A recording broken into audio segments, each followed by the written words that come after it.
Vamos começar então o nosso curso de análise combinatória, beleza?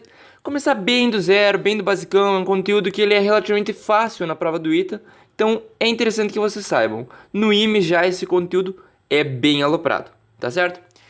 Para Olimpíadas é interessante que isso aqui avança bastante, acaba ficando um pouquinho mais difícil, mas costuma não ser as questões mais difíceis da prova, tá certo? Primeira coisa que a gente vai começar estudando, bem do basicão, é o princípio multiplicativo. O que esse princípio nos diz? É aquele coisa inicial. Digamos que nós temos uma camiseta amarela e uma camiseta vermelha, tá certo? E que nós temos uma calça azul e uma calça cinza, tá? O que eu quero? Eu quero saber de quantas maneiras distintas eu posso me vestir. Horas, é só você usar o princípio multiplicativo, que é basicamente o seguinte: camisetas amarelas e camisetas vermelhas. Para cada camiseta vermelha, amarela que eu pegar, então eu escolhi essa camiseta. Eu tenho duas possibilidades. Eu posso pegar uma calça amarela e uma calça cinza. Ou eu posso escolher a camiseta vermelha, depois a calça amarela e depois a calça cinza, tá? Essa árvore que eu desenhei, ela é muito importante. Ou seja, tu escolhe uma das possibilidades, define todas as possibilidades dela. Depois, se tu escolher isso daqui, quais são as tuas oportunidades, tá? Se tivesse mais alguma coisa, por exemplo, tivesse meias, ou seja, eu tenho essas aqui mais meias, eu tenho mais meias azuis. Então tu desenha aqui as tuas meias.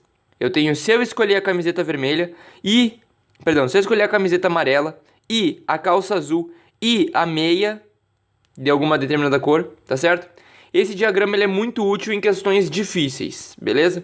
Agora no comecinho é legal para você conseguir entender o que está acontecendo. Nesse caso, quantas são as possibilidades? 4. Porque eu posso fazer esse, que é 1, 2, 3, 4. As possibilidades finais é sempre a quantidade de círculos que tu tem no fim. Tranquilíssimo, beleza? Isso é bem básico, mas é só para te ter essa noção. Ou seja, são 4 possibilidades. Outro jeito, que é bem mais natural de você ver, era o seguinte: eu tenho 2 possibilidades na primeira opção e 2 na segunda. Tranquilo? Você multiplica. É o que tu tá fazendo. 2 vezes 2, no caso, vai ser 4, tá? E essa coisa de desenhar árvore é legal, mas ele é muito cansativo. Tu não vai ter esse tempo para ficar desenhando. Por exemplo, se eu tivesse agora as meias. Eu tenho uma meia cinza e uma meia marrom, tá? Quantas possibilidades são? Horas, princípio multiplicativo. Quantas camisetas tem? 2. Multiplica por quantas calças tem? Multiplica por quantas meias tem? Ou seja, 8. É muito mais fácil do que ficar desenhando todas as bolinhas em cada um deles, tá certo?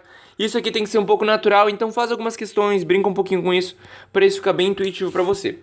Depois que nós vemos o que o princípio multiplicativo significa, a gente vai trabalhar agora com algumas questões, tá?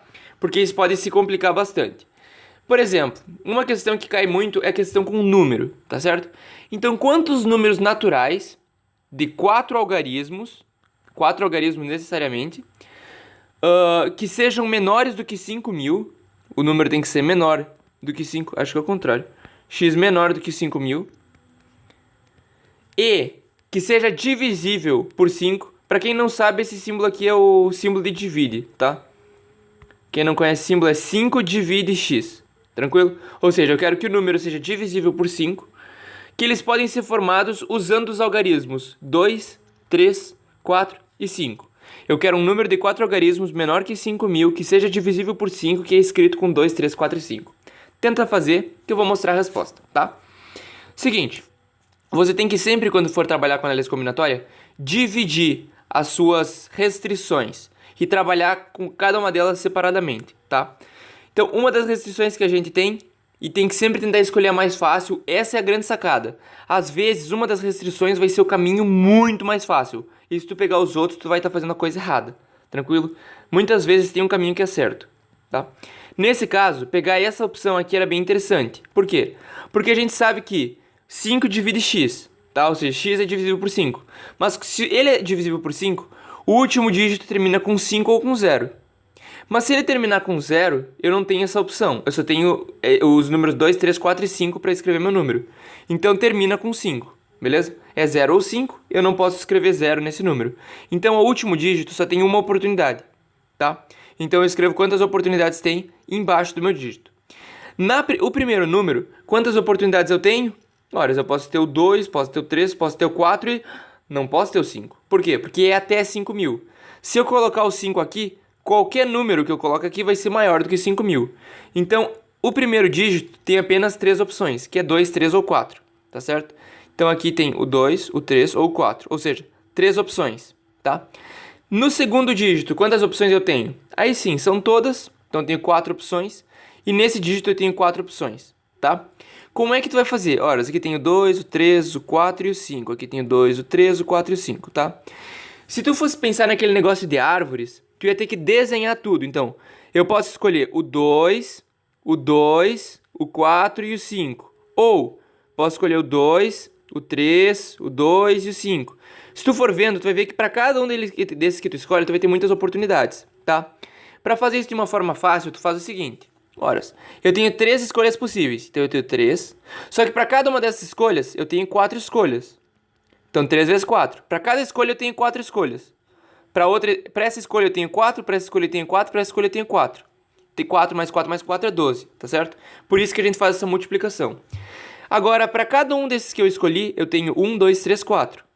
Então eu vou ter que multiplicar o que eu obtive por 4. Para cada um deles, tá? Eu vou ter mais 4 opções, por isso que eu vou multiplicando. E depois multiplica pela última opção, já que sempre vai terminar com 1. Isso vezes esse, é igual a quanto? É igual a 1648, tá certo?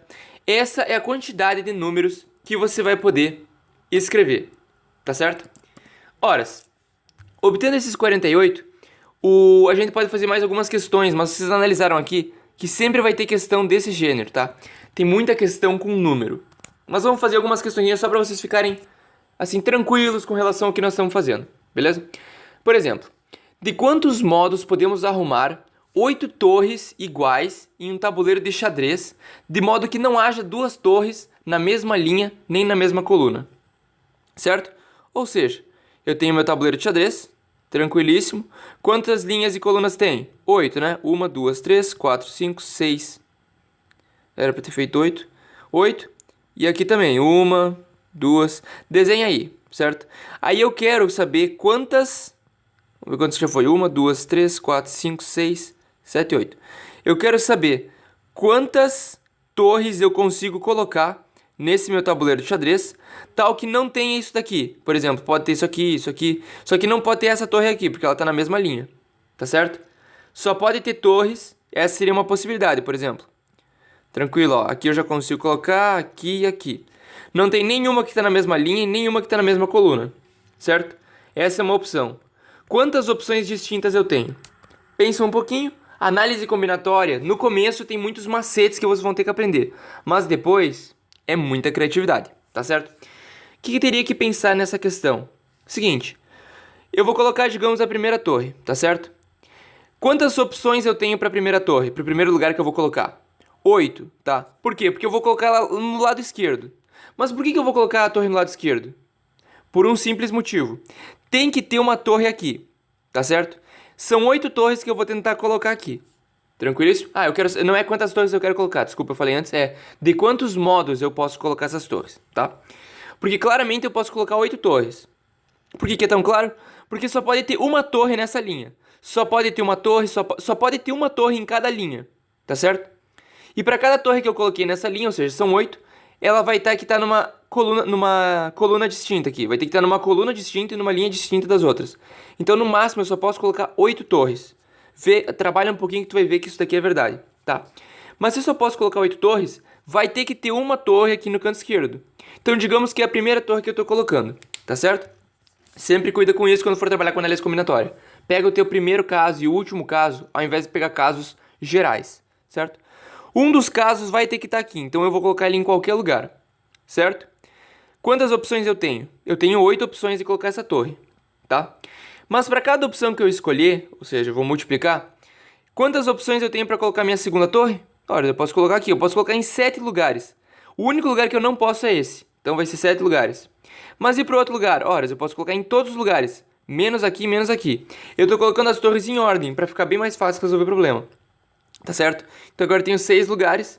E se vocês já entenderam, aqui eu vou ter 5, 4, 3. Ou seja, vezes 5, vezes 4, vezes 3, vezes 2. Que é igual a 8 fatorial. Tá certo? Faz a multiplicação se tu quiser. Mas é essa lógica que tu tinha que ter tido. Certo? Não são questões tão triviais. São questões que tu tem que ter um pouquinho de raciocínio. Pega alguns exercícios, tu acha tranquilo na internet e dá uma praticada. Uma última